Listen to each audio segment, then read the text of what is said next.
All right, we are going to get started. So if you're new here, welcome. If you've been here before, welcome back. This is, of course, recorded, and you can watch all the previous videos by checking out success tools on our website. If you're watching on YouTube, as always, like, share, comment, and hit the notification bell for more videos on legal technology talk. And also, if you go to our website, we also have a new section called articles, and we're starting to just put some tech articles on there that we feel are important. And we've got a couple up on there right now. So you're welcome to check those out. And those will constantly be added to. All right. So today we're going to talk about the basics of task management. And we're going to go into depth on this. But we're going to go to the basics. I wanted a basic title for this topic. So we're going to talk about one task, two task, red task, blue task. And stop sacrificing your sanity and peace of mind to those red overdue tasks. So here we go. The path of success or failures depends on tasks. And when I talk about tasks, I mean a few things. So I want to clarify this. One could mean actual tasks in your practice management system that you check off every day. You get your list of tasks that pop up and you complete. It can also mean the tasks that are working by themselves through automations in systems like Lawmatics and things like that. So it could be one or the other. So what do we mean when I say the path of success or failures depends on tasks? Well, let me give you a real world example in a law firm. The client engaged you to do their estate planning documents. Great. So when you move them to the proper stage or step in your practice management system, it should start automations, automated tasks being completed, or kick out automatic tasks timed correctly and to the correct person to do each task. Those are the physical tasks we were talking about, where you complete them throughout the day in your practice management system. So the client has engaged and they need to get you paperwork, schedule a design meeting, you need to draft and schedule a doc review, and lastly, a sign meeting. I'm skipping the whole funding part if you're doing that, just for the sake of this conversation today. Now, the tasks should auto-populate for each of these if you have your system set up properly. Let's say that you're correctly scheduling the design and sign meeting when they engage you. That's the proper way to do it. They engage you, schedule the sign and design right away. It's the proper way to do it because now you have a timeline to complete the work and they are more motivated as there is a timeline. So now you're on the drafting stage and the doc review is coming up in 5 business days. You get a task that says to draft. Let's say you don't get to that task on the assigned day and you do it 2 days later. To you, it's fine because you're going to get it done. But the failure here is you just created is that the attorney also has a task the day after you are to draft for them to review the documents and get you the changes that day. And you had a task the day after to review changes and update the documents. Since you didn't draft until 2 days later, those 2 tasks for the other people are now off and none of the work is ready for each person. This is a domino effect. And then they were supposed to be printed 2 days prior to the meeting.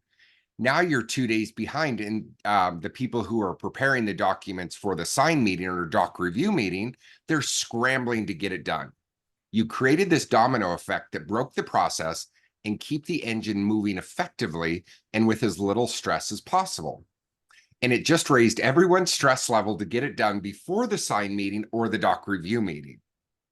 This is the exact scenario of why some law firms find themselves printing documents to review or sign as the client is walking into their meeting, when it could have been done 2, 3, 4, 5 days prior. And then you're prepared and you have already moved on to the next project or tasks days ago. Tasks management is a make or break in a law firm. So let's cover another common scenario of tasks in a law firm. And this is very applicable to MyCase, Clio, and Actionstep, as they are mostly task-driven, not automated. It applies to Lawmatics, but not as much. So You walk into work and you grab your coffee. You turn on your computer and bam, you have 45 new tasks for today and 98 overdue tasks. You just started your day off failing before you started. Your stress level went up, and then you freeze, and then you just do what you know you need to get done for that day and ignore the tasks because it's too overwhelming. This goes on for a month, and now you have 50 new tasks and 1,500 overdue tasks. And that's just you. That's not including the other people in the firm with overdue tasks. Maybe those tasks are done, maybe they're not. You don't know because they become irrelevant, because you've stopped looking at your tasks and just winging it because it's become so many overdue tasks. If you're a client service coordinator, as I was, this situation is all too real. This is when a firm goes into crisis mode. And the hope of this is you can recover, but you have to want to recover from this. So what is proper task management? And then after that, we're going to talk about how to recover from the scenario I just talked about. So proper task management is having a tab open on your browser of your tasks. Have them filter to show only tasks due today and past. Past meaning overdue tasks. That way you're not distracted with upcoming tasks that are not even going to display until tomorrow. They don't matter. They're not assigned until tomorrow, so let them be and just ignore them. It's just white noise that you don't need in your brain. So is how I would tackle my tasks every day as a client service coordinator, and this applies to any role. It just seems that client service coordinators tend to have the most tasks. Is first, I made sure the automatically generated tasks were always labeled appropriately in the back end of the system. So when they came to me, they were labeled appropriately. What does that mean? If it's a follow-up task, I labeled the task as follow-up and then maybe number 1, 2, 3, 4. But it started with follow-up and then called to schedule into a workshop or consultation. Because it starts with the word follow-up, then I can filter my tasks to follow-ups and I can bust those out. My mind is in follow-up mode, so that is what I want to do all of right now. And it's the same with appointment reminder and a call to remind a client of a sign meeting or a consultation. You just sort because it starts with appointment reminder and then bust those out. Rinse and repeat, rinse and repeat. Tasks become frustrating and hard when you work on them one by one in no particular order instead of a category, because you're not letting your brain settle into a rhythm and you're all over the place. By saying, this is the time I'm going to do follow-ups, now your brain has some peace that, okay, for the next hour, this is what I'm going to do. I'm going to do all of just follow-ups. It's the same rhythm and the same pace. I also like to look at my tasks at the beginning of the week for the entire week and manage them for my benefit. So let's say I saw 279 follow-up tasks on one day. So maybe I see on Tuesday, 279 follow-ups are going to fall. Well, what I'm going to do is I'm going to scatter those to a reasonable amount each day in the same week. If your tasks are automatically generated, you have to make sure that you move the entire series of follow-ups per matter. And I want to explain what that means. So if your system, if you move it to intake follow-up, a step, and your practice management system like Actionstep or anything like that kicks you automatic tasks, it may kick 5 tasks that are 7 days apart. And it may say follow-up number 1, 2, 3, 4. And then the last one is, did they schedule close the matter? Those are spaced appropriately according to how you want to do follow-ups. So that's what I mean when I say they're automatically generated and moving a series. So if you're moving tasks, you want to grab the whole series and move them forward. So they move together in the same spacing. So by doing all of this and planning your week out and taking those 279 follow-ups and scattering them through the week, then is what it does. It makes it more doable by moving them to about 55 a day. You're still doing them all in that week, but you didn't overwhelm yourself and say, there's no way I can get 279 tasks done today just in follow-up. 55 a day is completely doable and not as overwhelming. You set your week up for success instead of failure. Take control of your time and your tasks as a client service coordinator, or frankly, any role you are in at the firm. You should look what's out for the week. Now, I want to caution paralegals to be careful on this scattering that I just talked about. As many times the paralegal tasks are more specific, and they are usually timed for paralegals work with the purpose. And that means that someone has to review, and then there's a cascade effect because it'll come back with changes, things like that. So just be aware that as a paralegal, if you're moving tasks, what it affects and if it's okay to scatter the task, or if it will break the process. But client service coordinators, follow-ups is the biggest example of space them out, but keep them within the week. So everybody's still getting followed up with every week, but you're making it doable for yourself. I also want to add that this is important if you're using automations to run your tasks as well. If the automation is popping out things to have you call the client or anything, and you're not, the automation won't stop. And at the end, if you haven't done all that, it's still going to close the matter as a no response to follow-ups, even though you didn't follow up because you didn't get those done. You have to keep up because the automation will run you over. So it doesn't pause for you. So just be aware that if you're doing a task-based, like in Lawmatics, even though there's automations, if you're getting those, you still have to keep up because the automation doesn't stop for anybody. It's timed for a reason. So now let's touch on if you have let your tasks get out of control and you don't know how to get back on track and you feel overwhelmed and stressed every day you come into work. How do you get back on track with your tasks? It's not easy, but it's easy. So is what you do is you go to your task list of overdue tasks, pull your master list of tasks, filter it to overdue tasks. And is what I like to do is I sort it by matters. And then I open the first matter. So if there's 10 for Anderson matter of overdue tasks in my filtered list, I just open Anderson.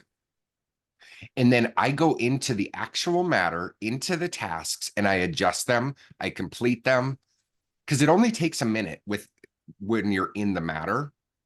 If you see they already had their sign meeting and there's all these tasks to prepare for the sign meeting, you know those are complete. Clean them up.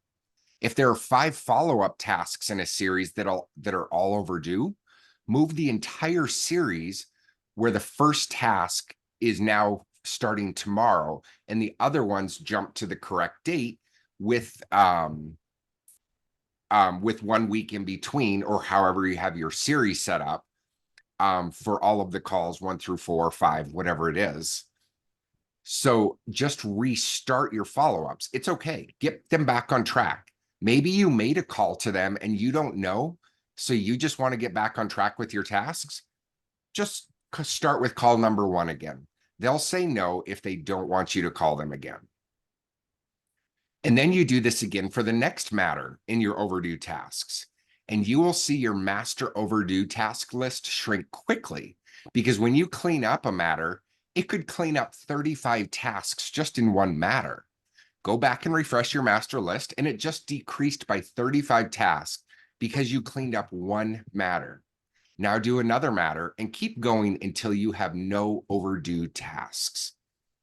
So what you can do is set 3 hours aside and just do it. And I know this is hard because a lot of teams are busy, but tell everyone on your team that you are uninterruptible during a 2 to 3 hour period. And it really is to the benefit of them as well that you're back on track. Because at the end of the day, and then at the end of the day, look at your tasks. You might not have finished everything. So what you want to do is move them to tomorrow or whenever they need to be done without affecting anybody else in the firm. such as somebody may have to review it tomorrow, so it should have been done today. Try to always leave with 0 tasks. And that's by managing it when you walk in and managing them when you leave. Now, it's not always possible, but I have found very excuses for it not to happen every day and leave with 0 tasks, whether you did them or you managed them by moving them. And by checking your tasks when you come in, just use your brain and prioritize. If you have to draft something, obviously do that first so it doesn't slow anyone down. If you promise someone you would call them specifically on this day, then do it so you don't break your promise. Get through those because you prioritize those. But do the ones you can't change the date on first, and then you can bust through the rest of them. That's how you keep everything on track. And you will find you enjoy your time off at home more because everything is under control with what you need done at work. You will come into work ready to succeed each day and not dread those overdue tasks at 1,900 tasks. You'll start fresh every day with a mind on success and being the best person in your role in the firm. So when one starts to move forward into success, other people see that and it becomes a culture. So be the jump starter to that culture in your firm. If you do want help with this, time management, making your database work for you as an employee and the database being your employee, schedule a free discovery with us and let us help you get to where you want to be. Maybe you have 45 tasks to prepare for a sign meeting every time there's a sign meeting. And maybe 43 of those could be run through automations, or maybe 15 of those are never applicable. We can help you with that.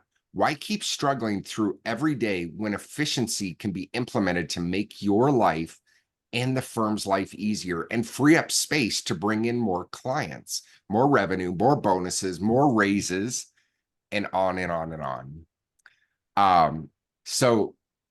Just set up that meeting. Beth will put the link in the chat here. And Beth, don't worry about that. I actually have the links I'll post in one sec right here. And if you're watching on YouTube, the link will be in the description. But talking about tasks seems so simple. Oh yeah, we have tasks to do. I do what I can and we get through the day and I go home. But as you can see, it's not as simple as people make it. You have to want to succeed and manage your tasks. Molly with Law Firm Admin Bootcamp talks about ensuring you have a time template for what you're going to do every hour of every day of every week, and creating a time template in blocks of time of how you're going to do your week every week. Maybe an hour for follow-ups every day, and then an hour of this or that, but lay out your entire week and your task management falls into line with that as well.